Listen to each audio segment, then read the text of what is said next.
Hi, beautiful women. Welcome back to Energize Your Life. This is week 2, and we are going to continue studying about our wombs. It is really important to recognize that our brains are in our wombs. That means that a lot of hormonal stuff that happens in our brain also happens in our wombs. And our wombs, it's sort of like they have a life of their own. They have spiral muscles. The only place that there are spiral muscles in the body is in the uterus. And spiral muscles are sort of indicative of the journey of the feminine. We're on sort of the spiral journey.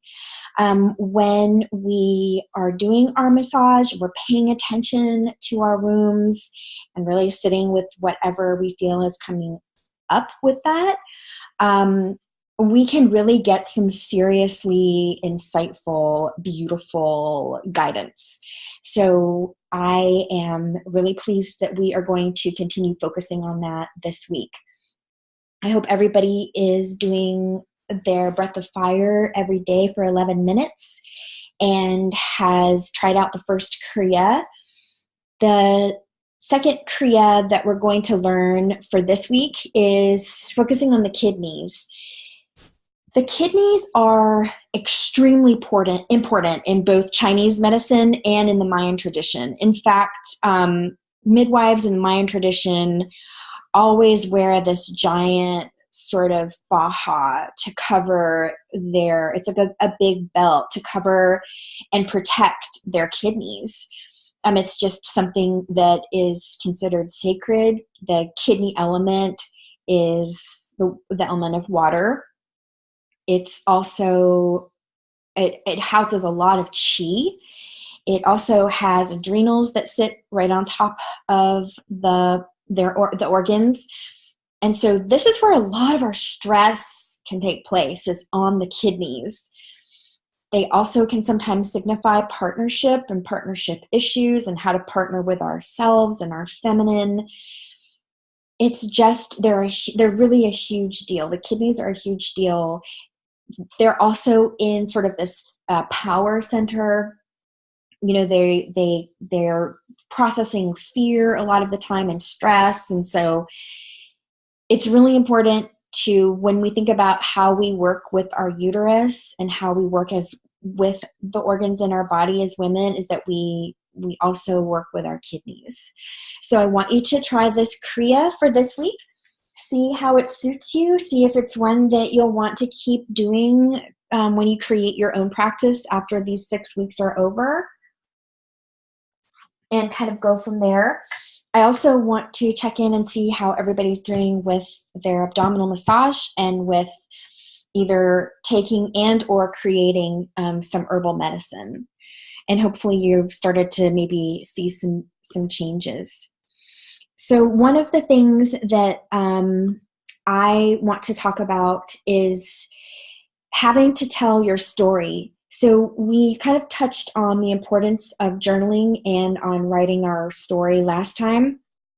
And I cannot really emphasize enough how, if we have been mistreated as empaths, if we have been in abusive relationships, if we have been mistreated by Western medicine, emotionally abused or sexually abused, this is huge and comes up a lot, and it's finally being written about. It's so important. If you dread having to tell your story to a practitioner one more time, that is a red flag that something is going on. That means you need to talk to someone who gets it. You need to have a really easy and effective plan in place. And you have to know that you're not alone. The other thing I want to touch on around this is to be careful of chat rooms. When I started on my healing path, I became very involved in an international chat where people were doing, like, again, this is like extreme sorts of treatments for stuff. A lot of chelating with intravenous DMSA and DPS. DMPS, from heavy metal, mercury toxicity and stuff like that. It was a real extreme. Or, people who were extremely ill, like couldn't get out of bed, couldn't not wear sunglasses, like their nervous systems couldn't handle any light. So I'm well aware that chat rooms or support groups, online support groups like that exist, where you're basically only talking about how incredibly sick you are and what you can do. And what I want you to be conscious of is how you tell your story. You get your story out in a journal. You share your story with the women in this group or with me, with faith, trust, and confidence. And then we move on to how we're going to create our new lives, our new bodies, and our new selves. And that it's going to be a gentle and effective process, and not one where we have to sort of be turning into monks or, eating a really crazy diet. I don't like any of that. It keeps us too focused on the sickness. And because you're still in this state of tension of like, oh God, I can't have the gluten or the sugar or the dairy or the, eating after 5 p.m. or the this or that. It's too much. It keeps your adrenals on, and you can't get well if all you're thinking about is how you're to get over being sick. So I want to be sure that we differentiate that this is a group where we are going to support one another in sharing our authentic stories. And then we are moving on to our new story. We're not going to get stuck in how bad we're feeling. I want you to share what is working for you, knowing that everybody's body is different. And I don't like saying that, because then what happens is everybody feels like there's no frame of reference and they're not going to get better, and they've tried everything, and it can be so depressing. But please have some faith and know that I'm here and we're working together, and we're all kind of working for the same thing. And it's not to kind of try and push Western medicine to do what we want. That was another group that I was in for a long time. People who were trying to find Western docs who were doing like really out of the box treatments. I think we can work with where we are and what we have. So that's, our body's right here, right now. And, using herbal medicine is great because it's not very much money and it's very easy on the body. And so things like that I feel are more conducive to healing our spirits over time than trying to fit ourselves into a mold somewhere where that's just not what they're offering. They're not offering energetic healing. They're offering, like, if you need serious medical attention, they can help you. But that's not what we're doing here. So I just want to be sure that we are on the same page with that.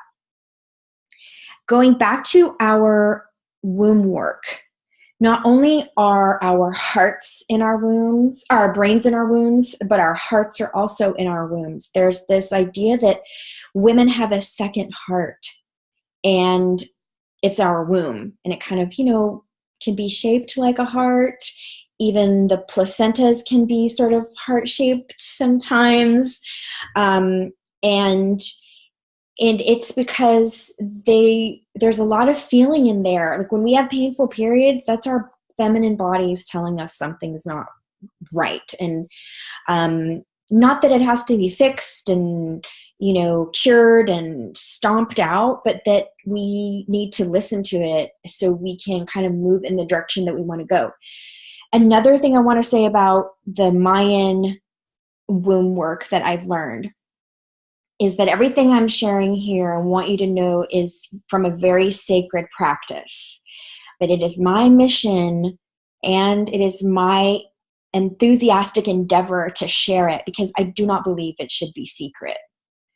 It is not a difficult practice. Yes, you want to always consult with a physician before you start anything, but it shouldn't be hidden.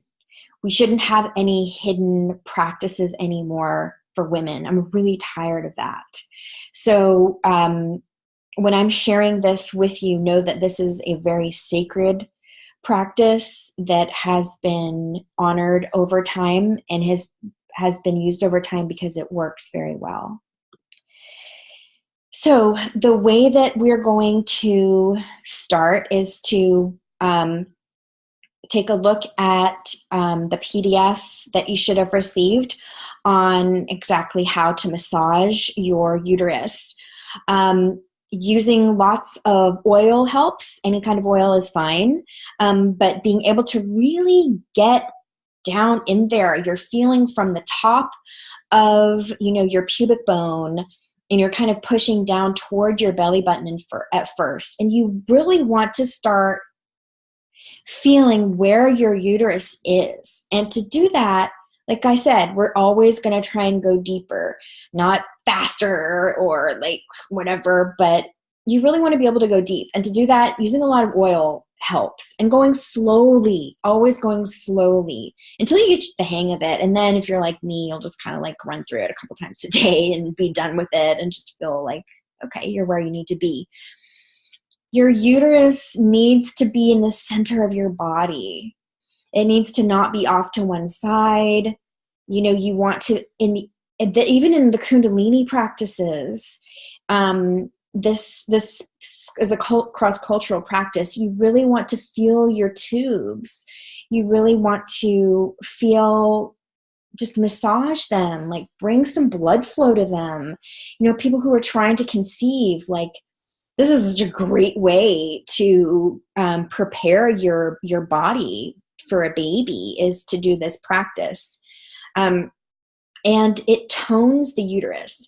And once you have a toned uterus, you don't have what you would have after a physical birth, which is postpartum hemorrhage, which is the number one cause of a death and anemia.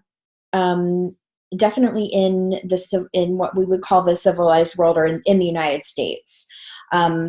It's just the highest rate of mortality in the world, and that's postpartum hemorrhage. And it's a lot to do because our uteruses are floppy and they don't have the tone that they need to have. It also is indicative of not having support in your feminine life. So being able to have a supported uterus that can clamp down after a birth, and that can clamp down after your cycle is over, so you're not bleeding out for days and days and days, is very important. Keeping it working really well, keeping your cycle working really well, it's what keeps our feminine bodies working really well. So I am passionate about this massage and about you getting to know where your uterus is, what it feels like when, it's just nice to be able to know, okay, this is how I can predict, that my period is going well and on time, and my uterus is feeling toned and cared for. It shouldn't take you very long at all once you get going on it. And so it's like 30 strokes, I think 3 times. So you're talking about maybe like 100 different strokes on top of the body to really get that going. And I want you to begin it now so that within 6 weeks you have a toned uterus, because I do think it will take that long. You don't do it when you're on your cycle, but when your period has ended, start it up again. You don't want your uterus to stay clamped down during your period. That's when you want everything, of course, to open up and flow out nicely. But if you have a history of really weird periods, then this can help. You should start seeing adequate blood flow so that your periods are a nice, deep, rich red color. There isn't like a whole lot of pink and sort of like that serous fluid. There won't be the dark clotting and all of the dried blood, brown, black stuff. You will have a healthier cycle. And when you have a healthier cycle, of course, you will feel better and you will be healthier overall. The next thing that is sort of along those same lines are learning your own anatomy, is that you can begin a practice of giving yourself a yoni steam. You need to basically just have to do it yourself, like some steamed herbs, usually just rosemary. Get some steam going, even if it's just like in a giant bowl, and kind of squat over it and keep a blanket over it, over yourself and over the bowl. Do your best. People usually have one of those chairs with the seat cut out, like a birth chair, to do it so that the steam goes directly into your vagina. But just having the steam in that general vicinity is very healing and nourishing for the tissues of the vagina. It helps bring the secretions in, so you have some adequate secretions going on. A lot of women complain of dryness, and that happens just with hormonal stuff for sure, especially if you're breastfeeding or breastfed for a long time like I did. It's like there's nothing left down there. Your body's so depleted. And you want to be able to have lots of hormones. You want to be able to have lots of, good sex and orgasms. Yogi Bhajan famously said that women have the capacity for 182 a day, which is part of the Kundalini, I think, what people go for, or that's like the ideal, was this, idea that women could really have the nervous system to appreciate that much pleasure in their bodies. So kind of working toward that anyway. And another way that we can do this is through using yoni eggs. The yoni steam is a cross-cultural practice. You'll see this in Asian cultures, Mayan cultures. It's just a way to feel like you've cleaned yourself inside and out, especially energetically, especially between lovers, or if you've had a bad breakup. It's one way to sort of have a ritual to clear your energy. Another thing to do is to use a yoni egg. And by the way, all of these can be done unless you are having a current acute infection. And you can always talk to me and go see a care provider, of course, to make sure that you don't have an infection. But another really great way to start stimulating your hormones, again, is using a yoni egg. It feels really weird and heavy the first time you use it, but you sort of are able to expand your creation power. This is the energetics of it, and the nervous system in the uterus by having a yoni egg in your vaginal canal. It doesn't get stuck or lost.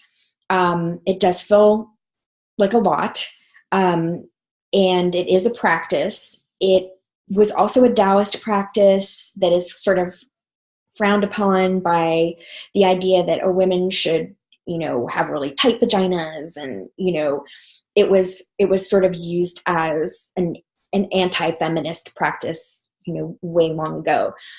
I don't see it as that. I've found that it's a really lovely way to connect centrally with your body. You start really feeling everything, especially when you learn how to keep it in. And I never keep mine in for more than a couple of hours. People can keep it in for days or whatever at a time, but you really get to feel all the different muscles and all the different nerves and the sensations. And it is for being able to increase your pleasure during lovemaking and to increase your personal power, to literally get the juices flowing down there, and to feel really good in your feminine body. All of that can happen using a yoni egg. And I included information about them as well that you can look at. So again, if you have any questions, let me know. these are just sort of additional things that really, I feel like, help get you into your feminine power. And so, if you get a chance to try it, like, tell us how it goes. I don't think you have to, be like on the special chair and, make it like another project. Just kind of see how you can honor your female anatomy, like honor your vagina. And it is definitely part of your feminine physical life. Another thing that it is really good for in terms of getting the steam, if you can, as close to your vagina without it getting, too close, is that it can heal a lot of scar tissue. So what I see a lot of, and what I saw a lot of as a postpartum doula, was a lot of episiotomies from hospital births. And what happens is that the scar tissue forms, it's not as elastic in the perineal body, and it doesn't have the sensation that it normally would. So really being able to heal that scar tissue is so important for your life as a woman. Your vagina is the same pH as the ocean, and the benefit of the steam and the benefit of using a yoni egg is that it kind of keeps stuff going in a really nice direction. And part of taking control of our entire female anatomy is that it helps us overcome abuse from past healers and abuse from Western medicine. And in this regard, and sexual abuse, of course, I'm really referring to women who have had very difficult births. Not only healing the womb after C-section, and the scar tissue there that happens with the massage, but your vagina, your yoni, all of the perineal body needs to be healed. And being able to have incredible orgasms and really connect with yourself helps rewire our entire nervous systems. It helps rewire our brains. We get a taste of the oxytocin flowing again in our brain. We get the feel-good stress relief of oxytocin happening. Oxytocin is, of course, the love hormone, and it's the empathy hormone. And with it, it's sort of like our body remembers what it's like to live, to walk around without feeling stressed out, with feeling really relaxed. It's a really important neural pathway to keep going, whether that's you're able to make love with your partner, or you're able to really have a good masturbation practice, or whatever works for you, so that you have an adequate amount of oxytocin going on in your body, flowing in your body, rewiring your brain. There was a study many years back about women who had intercourse and satisfying sex during pregnancy, and those who didn't. The women who were able to have lots of orgasms and lots of great sex during their pregnancy had really better births. And I think it's because their oxytocin was already kind of flowing along. So, once birth came and labor came, and of course labor uses oxytocin to get contractions going. It's already sort of in the system, and so we don't need the Pitocin and the non-organic sort of oxytocin. We don't need the prescription version. We kind of source our own, and that is what I'm about. I'm about sourcing from our own bodies. We go back in there, we heal it, we resource it from what we already have. So that's what I love about yoni care in general. It is very healing to pay attention and to treat our bodies well. It helps us overcome a lot of crazy crap. The other thing that I want to start, that I definitely want to start for this week, is I know we've already started our 40-day journal. If you haven't, go ahead and start that. I want you to begin thinking about a prayer or we will give one another different chants. I can give you Kundalini chants that are specific to something that's coming up for you, that we can kind of talk about those in our call.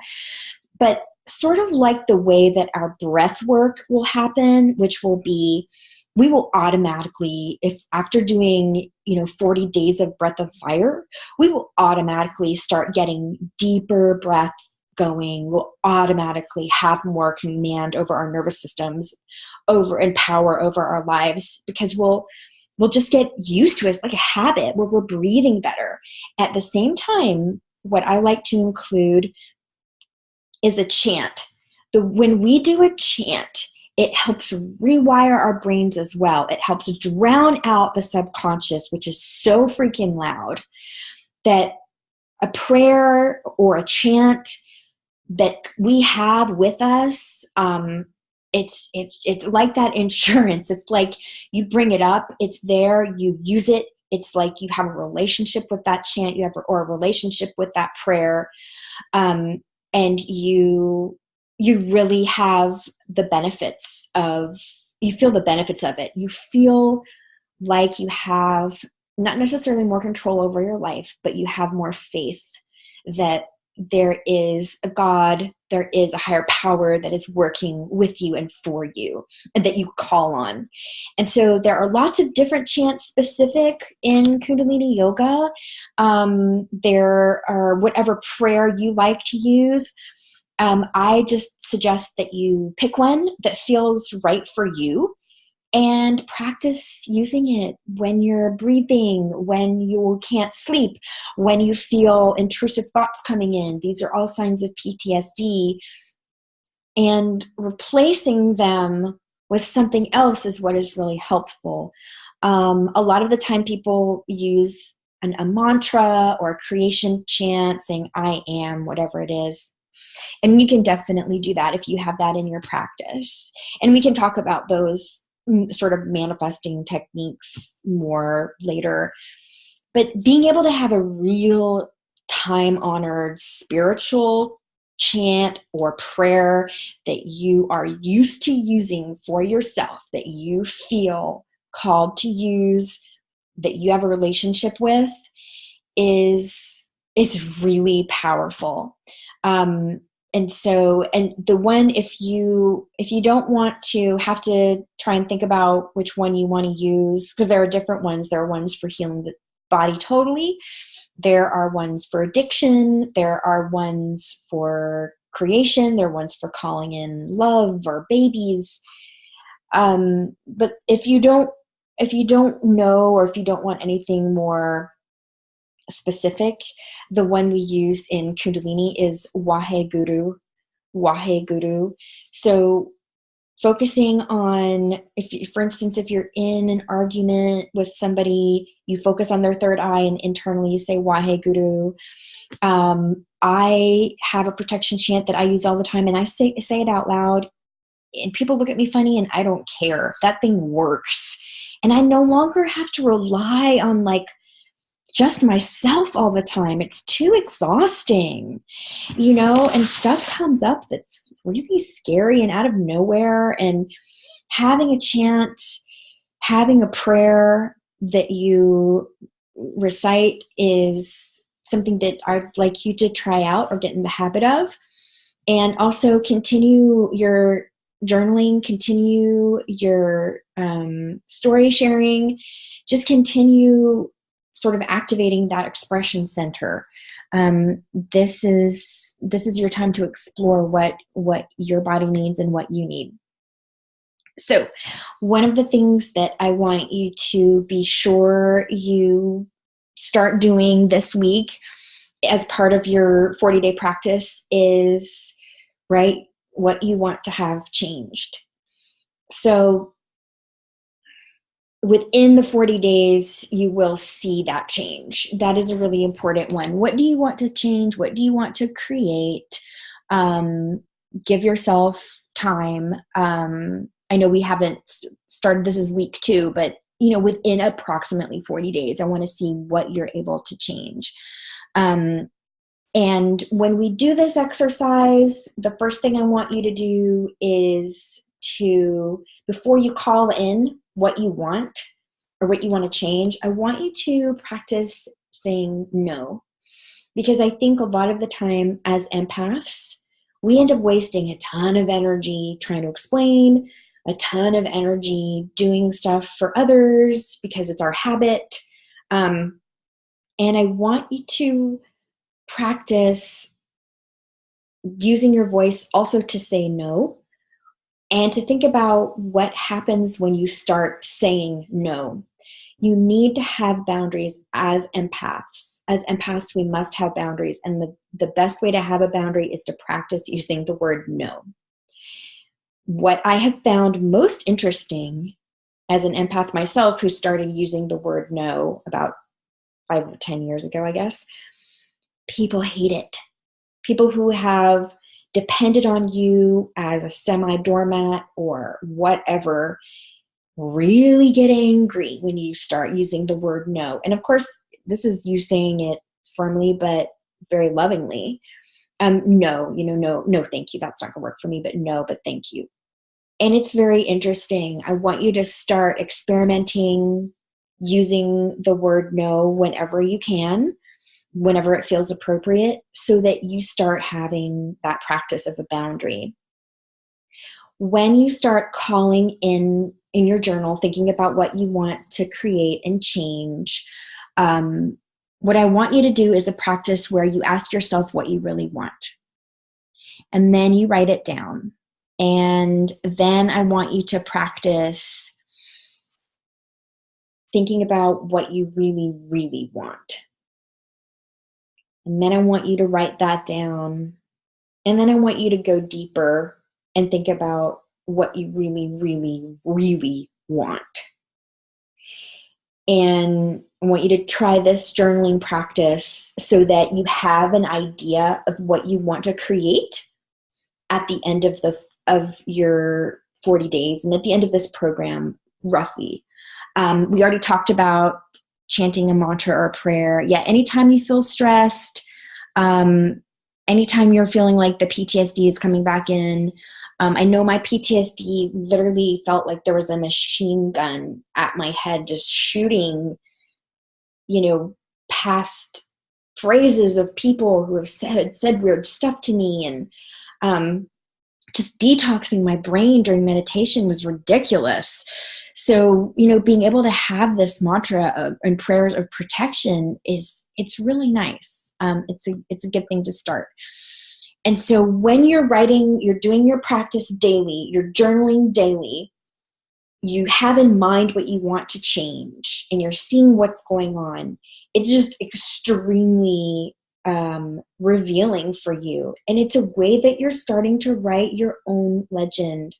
It's a way that you're starting to create your own both new identity, the more powerful identity, and the lasting legacy of yourself and of the work that you're doing now, which is very important. So one of the other things that I want you to work on this week with your journaling, the other assignments are I want you to finish this phrase: I reincarnated because. This is sort of the start of a lot of my healing sessions with people who have come out of extreme trauma or extreme depression. It's like they've forgotten that they chose to be here, or that there is purpose for them here and great love for them here. That's just like, I feel like articulating that is really important, even if you don't know why. You kind of start thinking about it, really start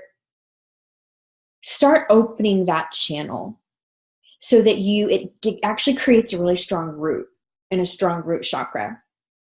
It helps you take literal authorship of your life, because I feel like when we're empaths, or we've been really sick, or we've been dealing with so much stress and anxiety and depression and weird relationships and exhaustion, you feel like your life is out of control, but this is a way to take control, back, to understand what's going on in your soul.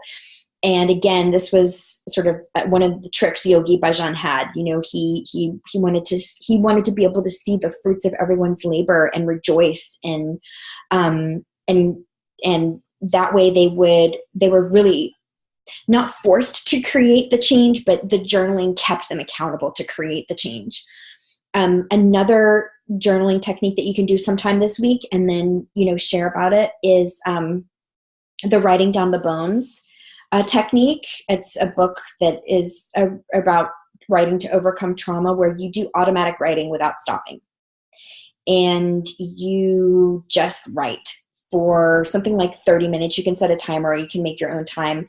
You don't pick up your pen. You just keep writing, and you need to use a pen instead of being at the computer, because there's something that happens between the brain and your hand. So you need to write out whatever it is that's kind of up for you.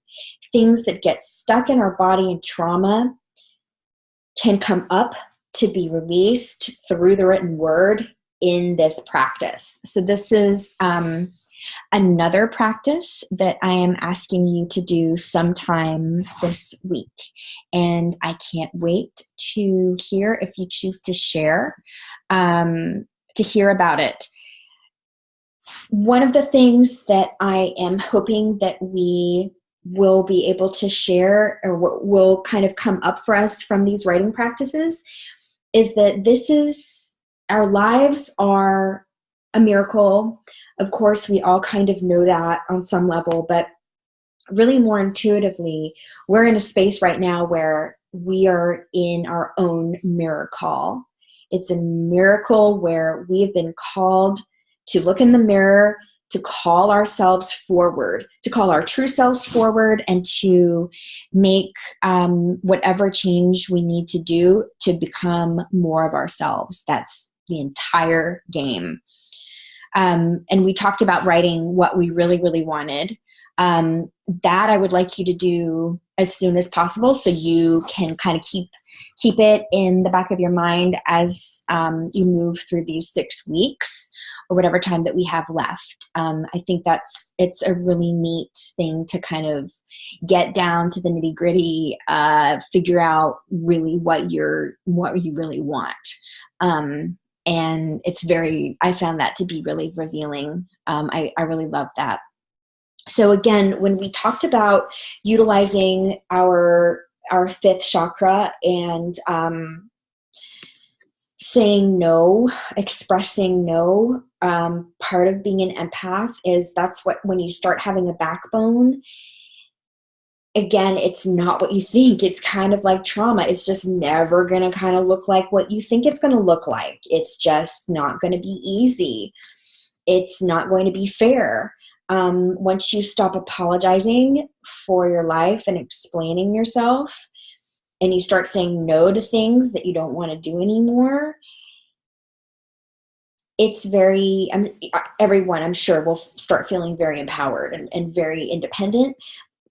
And it can also be really revealing of some spots that we've been neglecting of ourselves. And it's not easy. It can be really painful to not get respected back by people when we start respecting ourselves. It's just a process that can sometimes take time, and that's okay. But it's an important one to start having some boundaries. And interestingly, the clearing that you could do if you choose to do like a yoni steam, or and the herbal medicine is really like protective. Like there's sort of like a protective thing that happens when you start doing herbals. They all kind of have an energetic quality too, and it sort of protects you. So that's another thing that I am really passionate about you guys thinking about this week. And as we move along, we'll talk a little bit more about this on the calls, but if you've had these experiences where you are like always at the milk store trying to buy orange juice. Like you're always sort of in the wrong place trying to get the directions you need or trying to find what you need. It's never there. Or, you're not vibrationally matched to what's going on around you. That's really a sign of an empath needing like some strict boundaries. And it means that as we move on further through the weeks, when we start doing some embodiment, which is really deep work in our bodies, that we really need to take responsibility to either learn to be in our bodies, healthy, happy, strong, or we have to kind of live in a cave. It's like you have to start making some choices. Like, are we going to participate in mainstream culture in some way? Or are we going to need to become monks or like never go out? And, that's not what I would choose for you. You who have something special to offer the world have to be seen first. So you have to start somewhere, and being able to be out in the crazy world as an empath is a skill.